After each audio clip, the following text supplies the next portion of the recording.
If we go to microphone number 1. Chair, I'd like to welcome back Mr. Craig Caulfield, who'd like to ask a question on behalf of another shareholder. I will say thank you and welcome again, Mr. Caulfield, noting that you're asking the question on behalf of another shareholder. Thank you, Mr. O'Malley. This is not his question, but if I keep doing this, is there a superannuation added to my role? No? Okay. I'll take that as a no. This is from Michael Sanderson, who is a proxy for Jay Tabata. He has 2 questions. His first question is the renowned heterodox economist and lecturer Dr. Stephen Hale tweeted, the RBA, raise interest rates, adding to business costs and contributing to rising prices. They keep doing so, helping drive inflation up, not down. Then eventually borrowers start defaulting, asset prices crash, and so inflation too. The value of housing stock is decreasing and interest rates are increasing, potentially forcing borrowers into default. What is the risk to the CBA does the RBA monetary policy pose? I'm going to get Matt to talk to it, but I think the question really highlights the fact that in a high inflation or a rising inflation environment, that the Reserve Bank does try to endeavour to bring that down by raising interest rates, which does cause challenge for many customers.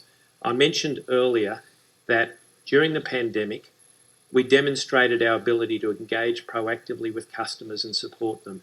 We're doing that again today, particularly as was raised earlier, I think by you, about the change from fixed rate customers to variable rate customers. Nothing's changed since we spoke earlier. That active and proactive engagement with customers is fundamentally important to what we need to do. But Matt, is there anything that you wanted to add to that? Just very briefly to add that, there's a couple of primary mechanisms that obviously influence economic activity. One would be the fiscal side, and we'll be hearing shortly from the federal treasurer on the budget and the outlook. And then the second, of course, is monetary policy, which is what the Reserve Bank oversees. And I think monetary policy, every tool is imperfect, but it's effectively serving its purpose at the moment, which is the economy is, as I said before, beyond full employment. There's very strong economic conditions, and it's been necessary, certainly in the governor of the Reserve Bank and the board of the Reserve Bank's decision to raise interest rates specifically to try to deal with rising inflation.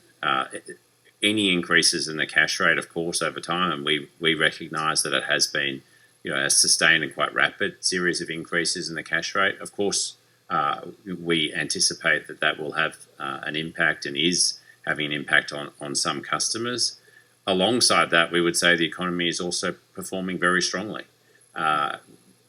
We see that in very strong trading conditions across businesses from many parts of the country. I know I was in South Australia recently. Mike, who runs the business bank, was down in Victoria, it's like regional Victoria. I haven't met a business customer recently who isn't performing well. And I think that's sort of consistent with a very strong economy, and it's necessary to increase the cash rate to try to probably slow the pace of the economic activity and also to heat off rising inflation.